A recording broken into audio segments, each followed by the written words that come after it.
Hello everyone. Today I am going to conduct CA final audit amendment classes for January exam. In this 1 week period, almost all the 5 amendment classes will come on my channel. This is the first amendment. There are 5 amendments. First is a new standard SA 450 has been added into chapter 3, that amendment. I had taught it earlier, but I will again teach it from my new notes. Okay, the notes will be attached in the video description. Second amendment is in chapter number 8, SA 800 series. Third, bank audit. Fourth, NBFC audit. And fifth one is in professional ethics. That's a smaller amendment. So, शुरू करते हैं. SA 450. ये रहे. You can see these notes. Okay. These are 2 pages notes, completely well crafted and designed, and this is whole 450. ये amendment नहीं, if complete 450 as a standard was added in the syllabus. तो ये I am going to discuss with all of you. ठीक है? Let's start. SA 450. सबसे पहले I will tell you, people commit a mistake. They only talk about one part of 450 and what about the other part? So there are 2 parts. Number 1, identified misstatement and number 2 uncorrected misstatement. ये 2 अलग अलग चीज़ें हैं, ध्यान से. ठीक है?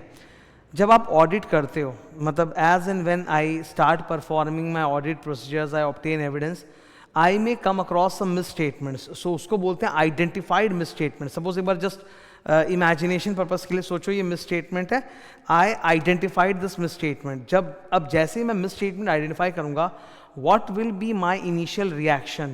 कि मैं जो रिस्क सोच के निकला था, I must have done some risk assessment, ROMM assessment, कि रोमम इज हाई, मीडियम और low. I must have done some assessment.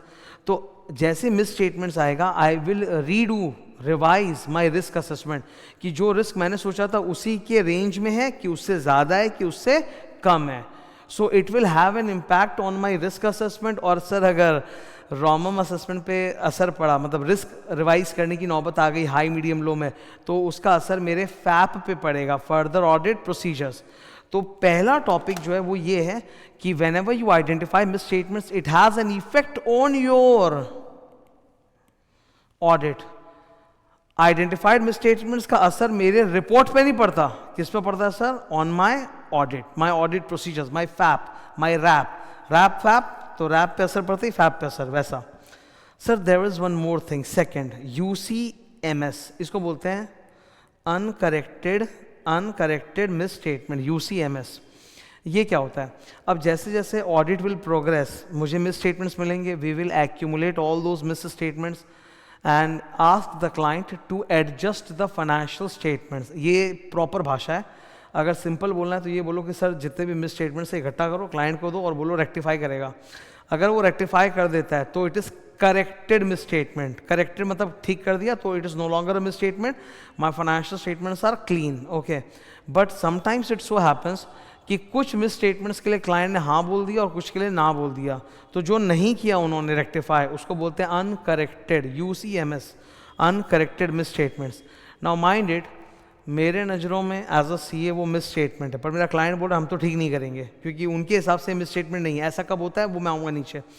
तो अगर मुझे दिख रहा है कि यार ये मिस स्टेटमेंट है, पर ये लोग ठीक नहीं कर रहे हैं, that means my financial statements are materially misstated. इसका मतलब मेरे FS में MMS है, तो it will have an impact on my audit opinion also. तो पहले मुझे ये देखना है कि जो अनकरेक्टेड मिस स्टेटमेंट्स है वो कंप्लीट फाइनेंशियल स्टेटमेंट्स की तुलना में उनकी वैल्यू, उनका मैग्नीट्यूड कितना है. उसके लिए ना हम लोग एक सेपरेट मटेरियलिटी कैलकुलेट करते हैं, जिसको बोला जाता है CTT, clearly trivial threshold. Clearly trivial threshold, ICI भी इसको रिकग्नाइज करता है. ठीक है? तो क्लियरली ट्रिवियल थ्रेशोल्ड मतलब क्लियरली ट्रिवियल मतलब एकदम ही तुच्छ है. तो अगर सर वो UCMS का जो अमाउंट है वो CTT के आसपास है, तब फिर हम उसको इग्नोर कर देंगे. हम बोलेंगे फाइनेंशियल स्टेटमेंट में कोई बड़ा MMS कुछ नहीं है, we will give a clean opinion, मतलब unmodified opinion. Okay, so ये देखो यहाँ क्या लिखा है, the effect of uncorrected misstatements on the FS मतलब क्या उसकी वजह से FS में MMS आ रहा है कि नहीं, and accordingly FS पे असर होने का मतलब है मेरे ओपिनियन पे फर्क पड़ेगा. भूलना नहीं, when we start our audit SA 200 overall objective, तो जो overall objective होता है वो यही होता है, to obtain a reasonable assurance that the FS is free from MMS whether due to fraud or error. तो अगर मुझे लग रहा है कि यूसीएमएस एमएमएस के बराबर है इन दी एफएस, तब तो सर मेरे ओपिनियन पे फ़र्क पड़ेगा। दैट मीन्स मैं अपना ऑब्जेक्टिव, जिस ऑब्जेक्टिव और रीजनल एश्योरेंस से निकला था वो पूरा नहीं हुआ। तो एज आई वाज सेइंग कि जनरली क्या होता है, people only talk about the one part, what about the other part. So दो चीज़ें हैं इसमें और दोनों का असर हम लोग को दिखेगा इसके 7 स्टेप्स पे। नाउ सबसे पहले यूसीएमएस का definition that I told you, misstatements identified during the audit and given to the client for correction but the client refuse to correct it, that's called uncorrected. Definition of misstatement, ये लंबी सी line है, इसको मैंने एक छोटे से equation में convert किया है। मिस स्टेटमेंट 4 तरह के होते हैं, ACPD, amount, classification, presentation, disclosure. Amount का misstatement everybody knows. What is classification का मिस स्टेटमेंट, अगर आपने कैपिटल एक्सपेंडिचर को रेवेन्यू या रेवेन्यू को कैपिटल बना दिया तो ये रॉन्ग क्लासिफिकेशन है, इससे भी तो एमएमएस होता है। Presentation, presentation is not as per the FRF, financial reporting framework, जैसे शेड्यूल 3 AS इंडेस उसके हिसाब से नहीं है। तो रॉन्ग प्रेजेंटेशन जो होता है सर वो भी मिस स्टेटमेंट है, because it gives you a misleading picture. Disclosure, D, disclosure मतलब एक इंपॉर्टेंट डिस्क्लोजर है जो नोट्स में देना चाहिए था जो आप लोगों ने नहीं दिया, तो वो भी मिस स्टेटमेंट। तो मिस स्टेटमेंट 4 टाइप के होते हैं, ACPD, amount, classification, presentation, disclosure. Now define a misstatement sir, simple, reported ACPD minus required ACPD।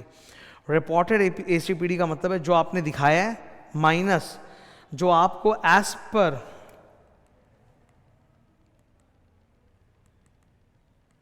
FRF दिखाना चाहिए था, required as per FRF and reported in your actual FS। तो इनमें जो difference है इसी को बोला जाता है sir miss statement. That's the definition of miss statement. Now ऐसे 450 नाम ऊपर पढ़ना, evaluation of misstatements identified during the audit. Even 450 सबसे पहले आइडेंटिफाइड मिस स्टेटमेंट्स की बात करता है कि जैसे से मिस स्टेटमेंट मिलेगा मेरे दिल की धड़कनें तेज होगी, मुझे लगेगा कि रिस्क ज़्यादा है, ठीक है, रिस्क जो मैंने सोच के चला था क्लाइंट में उससे ज़्यादा है, तो मुझे और ज़्यादा अपना स्ट्रैटेजी चेंज करना पड़ेगा, प्लान चेंज करना पड़ेगा, फैप करना पड़ेगा, फर्दर ऑडिट प्रोसीजर्स, ठीक है। तो even the name of the standard it self emphasises upon identified. That is why you will find कि जब हम लोग ये 7 स्टेप्स पढ़ेंगे ना, ये 7 स्टेप्स आपको जो दिख रहे हैं नीचे लिखे हुए हैं, तो शुरू के 2 स्टेप्स में ना आइडेंटिफाइड मिस स्टेटमेंट का जिक्र है कि how it will affect my audit strategy, my plan, even it may cause me to revise my materiality. लेकिन सर जब आप बाद के 5 स्टेप्स पढ़ोगे ना तो वहाँ पे अनकरेक्टेड मिस स्टेटमेंट्स के टुवर्ड्स जाएंगे कि क्लाइंट को दे दो, ठीक करेगा, नहीं करेगा तो TCWG को बोलेंगे, वो नहीं तो फिर धमकी देंगे and all that bullshit starts. तो ये लास्ट का 5 पार्ट इज अबाउट UCMS। शुरू का 2 parts is about identified MS का effect on the strategy and plan. नीचे आते हैं। अच्छा, स्टेप 1 एक्यूमुलेशन, इसमें ना CTT का जिक्र है। CTT एक मटेरियलिटी होती है। ICAI ने 4 तरह की मटेरियलिटी निकाल रखी है। ICAI का एक बुक होता है ऑडिट वर्क पेपर, मेरे पास अगर हुआ तो मैं दिखा दूंगा तुम लोग को। ये देखो, ये देखो, ये ICAI की किताब है, नाम देख लो, ICAI की साइड में मिल जाएगा, audit working paper templates. Materiality के ऊपर ICAI ने बोला 4 मटेरियलिटी, ओम overall materiality, PM planning materiality, फिर PM परफॉर्मेंस मटेरियलिटी, और फिर लास्ट में ये CTT क्लियरली ट्रिवियल थ्रेशोल्ड। तो खुद ICAI किताब में, ओके। क्लियरली ट्रिवियल का मतलब इमटेरियल नहीं होता।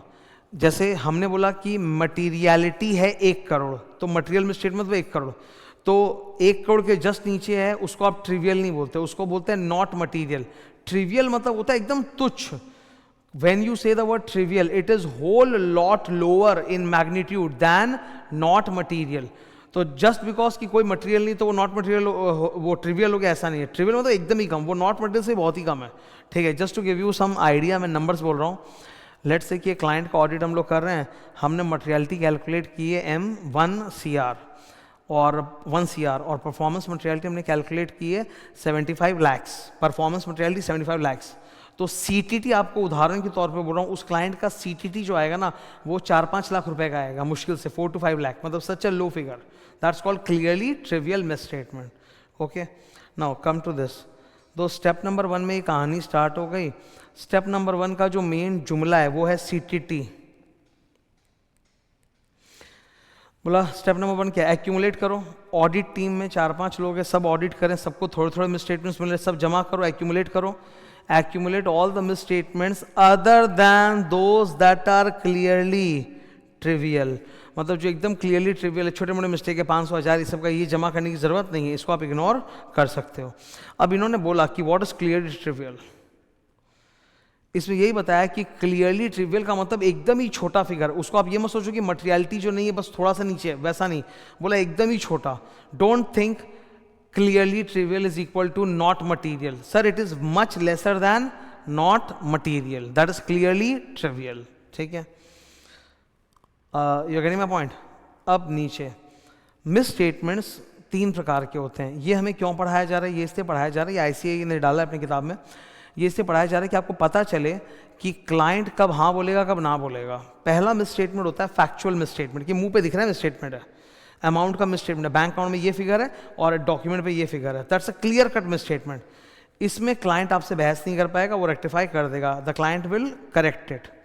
सेकेंड, इसमें भयंकर भरपूर बहस होगी। जजमेंटल मिस स्टेटमेंट का मतलब होता है मैनेजमेंट की जजमेंट कहाँ लगते हैं, APAE, accounting policy, accounting estimate, 2 चीज़ में लगते हैं मैनेजमेंट के जोरदार judgement, accounting policy, accounting estimates. तो आपको उनके सेलेक्ट किए हुए पॉलिसीज़ या उनके बनाए हुए एस्टिमेट्स एकदम भी सही नहीं लग रहे हैं, यहाँ पर you are basically questioning the management judgement. Obviously I am a CA, so I understand कि भाई रीज़न होगा इसके पीछे कि वाई आई थिंक दैट उनका निकाला हुआ जो APAE है वो सही नहीं है, तो I don't agree with their judgement. यहाँ लड़ाई हो सकती है बिकॉज उनका अपना एक जजमेंट है, मेरा अपना एक जजमेंट है। My judgement is unbiased and objective, ठीक है, but their judgement is coloured with their intention to manipulate FS, don't forget that. वो फाइनेंशियल स्टेटमेंट में जिस तरह की रिपोर्टिंग दिखाना चाहते हैं उनका जजमेंट भी उसी तरह बायस्ड होगा। तो मैनेजमेंट कोई इनोसेंट नहीं है, तो मैनेजमेंट के जजमेंट वाले में स्टेटमेंट में बहस होगी। हम बोलेंगे ये पॉलिसी करो, बोलेंगे नहीं करेंगे, हमारे हिसाब से सही है। हम बोलेंगे आपके एस्टिमेट्स भी इस तरह के हैं जो प्रॉफिट को पुश कर रहे हैं, तो वो उस पर बहस करेंगे। इसको वो लोग ठीक करने से मना करेंगे जल्दी से। ओके, ये सर 2 चीज़ों में पाया जाता है APAE। ये है सर प्रोजेक्टेड मिस स्टेटमेंट, इसकी डिटेल में चर्चा होती है 530 में, सैम्पलिंग में मैंने कराया भी था, मैं फिर बोल देता हूँ वापस, ठीक है। जैसे आप सैम्पल में मिस स्टेटमेंट्स आपको मिले, उसके बाद आपको क्या करना पड़ता है, सैम्पल के मिस स्टेटमेंट्स के एनालिसिस से आपको पता चलता है कि पॉपुलेशन में कहाँ का मिस स्टेटमेंट हो सकता है और उसको आप ढूंढते हो, that's called projected miss statement.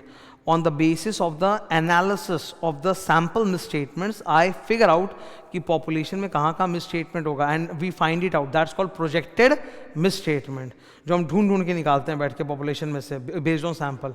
यहाँ पर भी आपको actual misstatement ढूंढना पड़ता है, तो यहाँ बहस के chances कम है। Now, step number 2, खतरनाक। जैसे जैसे ऑडिट बढ़ रहा है, misstatements मिल रहे हैं, धड़कनें तेज हो रही हैं, इस आइडेंटिफाइड मिस स्टेटमेंट का असर पड़ेगा मेरे ऑडिट स्ट्रैटेजी पर और ऑडिट प्लान पर, ठीक है। इट विल कॉज मी, अगर मेरे उम्मीद से ज़्यादा मिस स्टेटमेंट से रिस्क ज़्यादा है तो मुझे अपना स्ट्रैटेजी और प्लान तो चेंज करना ही पड़ेगा। Special focus should be given to the nature of misstatement. Sir nature of misstatement का मतलब क्या होता है? Special focus should be given to nature of misstatement, कि वो फ्रॉड लग रहा है कि एरर। एरर है तो कोई नहीं, कोई प्रॉब्लम नहीं है, फ्रॉड है तो सर दिक्कत है, मतलब और भी 50 जगह इन्होंने फ्रॉड का तड़का लगाया होगा। So consider first nature of the miss statement, कि वो किस वजह से लग रहा है, वो देख के समझ में आता है फ्रॉड है कि एरर है। And number 2, the circumstances of their occurrence, कि किन हालातों में वो हो रहा है।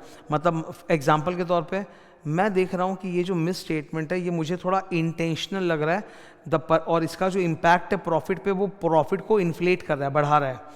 And simultaneously it is my knowledge, it came to me that management is seeking funding from a potential equity investor. So उसको ये लोग बढ़ा के दिखाना चाहते हैं। सर मैच हो गया, nature of the miss statement and circumstances, कि इनको फंडिंग चाहिए तो प्रॉफिट बढ़ा के दिखाना है, मैच हो गया। तो इन दोनों को आपको ऐसे थोड़ा रिलेट करना है, nature of misstatement and circumstance of occurrence. इस पे आपको एम्फोसिस मार के देखना है कि how much is the risk assessment now and do I need to change my strategy और प्लान। ऐसा भी हो सकता है कि जितने जितने मिस स्टेटमेंट्स आपको मिल रहे हैं, जमा करते करते करते करते they are approaching materiality.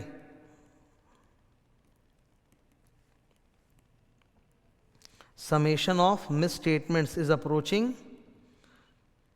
materiality, मतलब it is becoming MMS, ठीक है। जितने मिस स्टेटमेंट्स बढ़ते जा रहे हैं उतनी धड़कन बढ़ती जा रही है, टोटल करने पे it is becoming MMS from सारे MS को ऐड करते जाओ, MS1 MS2 MS3 MS4, देख रहा हूँ धीरे धीरे वो 1 करोड़ जा रहा है, मतलब मटेरियलिटी को टच कर रहा है। ओके अगर अच्छा ये वाली कुछ एक एक्स्ट्रा बात है जिसका कनेक्शन SA 530 से, इसका कनेक्शन किससे सर? SA 530। ये क्या होता है? ये अलग चीज़ है, थोड़ा ध्यान से।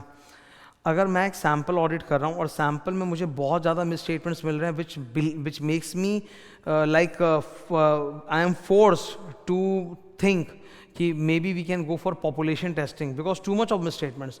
तो I am not going to do population testing myself, I will ask the management कि आप अपने आदमी लगाओ, सारे आइटम्स को इवेलुएट करो, एग्जामिन करो और मेरे सुपरविजन में करो ताकि मैं सारे MMS देख लूँ पॉपुलेशन के अंदर से। ये 530 में एक पॉसिबिलिटी है जो लिखी हुई है 530 में। If at the auditors request management has, मेरे बोलने पे मैनेजमेंट ने करवाया है चेक और जितने गलतियां मिली उसको ठीक किया, तो मैं एक बार एग्जामिन करूंगा। I will perform additional procedures on what management has done, how many miss statements they have found, how many they have corrected, तो आई विल चेक दैट। तो ये 530 का है। ओके अब यहाँ से कहानी जो है वो ट्विस्ट लेती है टुवर्ड्स अनकरेक्टेड मिस स्टेटमेंट, कि हम लोग सारा मिस स्टेटमेंट जमा करेंगे टाइमली बेसिस पे, मतलब ये नहीं कि सीधा एंड में जाके क्लाइंट को बताएंगे, टाइमली बेसिस पे मैनेजमेंट को बताते रहेंगे एक्यूमुलेट करके और रिक्वेस्ट करते रहेंगे कि प्लीज़ आप इसको करेक्ट कर दो। Communicate on a timely basis all misstatements to appropriate level of management, request them कि वो उसको करेक्ट कर दें। ठीक है, अगर वो मना करें करेक्ट करने से, हमेशा याद रखना स्टैंडर्ड्स में जब भी मैनेजमेंट कोई चीज़ के लिए मना करती है तो फर्स्ट रिएक्शन होता है रीज़न। मैं उनसे रीज़न पूछूंगा, sir what is the reason, and then I will evaluate कि मेरा ऑब्जेक्टिव पूरा हुआ कि नहीं। मेरा ऑब्जेक्टिव क्या था? Whether the FS is free from, whether the MMS is free, whether the FS is free from MMS or not। तो रीज़न पूछूंगा और फिर फाइनली इवेलुएट करूंगा कि FS पे इसका असर क्या हो रहा है। ठीक है, अब ये रहा इवेलुएटिंग द इफेक्ट। अब फाइनली डिटेल में चर्चा कि ये रहे फाइनली मेरे पास UCMS की list, what is the effect on the FS, let me evaluate. तो बोलता है compare it with materiality for all the misstatements UCMS to become MMS,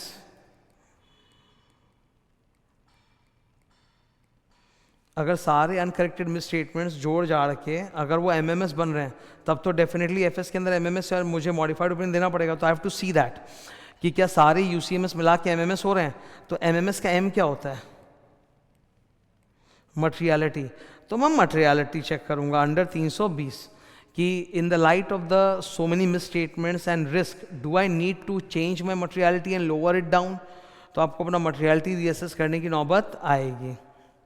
again it is important कि तुम मिस स्टेटमेंट्स को analyse करो, the nature of the miss statement and circumstance of their occurrence. उससे आपको समझ में आएगा कि ये UCMS किस बड़े MMS का इंडिकेटर है या नहीं है। नंबर 2, मुझे एक बार ना प्रायर पीरियड में भी कुछ UCMS थे उनका भी इफेक्ट देख लेना चाहिए। ठीक है, प्रायर पीरियड में भी, मैं पिछले साल भी ऑडिटर था तो प्रायर पीरियड की भी UCMS पड़े हुए हैं, उनका क्या असर पड़ रहा है। तो ये जो कंबाइंड एनालिसिस है इससे मुझे पता चलेगा whether the total UCMS is approaching materiality और नॉट। अब finally I will go to TCWG, उनको बोलूँगा सर आप लोग ठीक कराओ, और उनको एक धमकी भी दे दूंगा, सॉफ्ट धमकी, कि नहीं तो देखो मेरा ओपिनियन ऐसा होगा इन माई ऑडिट रिपोर्ट। देन उनको भी रिक्वेस्ट करूंगा ठीक करवा दो, उनको प्रायर पीरियड की UCMS भी दे दूंगा ठीक करवाने के लिए, TCWG को बोल देंगे। लास्टली आई विल, अगर ठीक नहीं हुआ I will obtain a written representation कि how in their opinion the aggregate UCMS और the individual UCMS is not material. उनसे लिखवा के लो और list of UCMS written representation के साथ अटैच करो।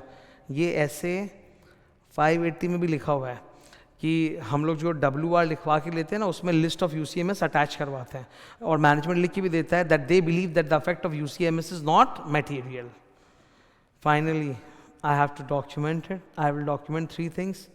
First I will document CTT कि मेरे कैलकुलेशन के हिसाब से, मेरे जजमेंट के हिसाब से क्लियरली ट्रिवियल थ्रेशोल्ड कितना है।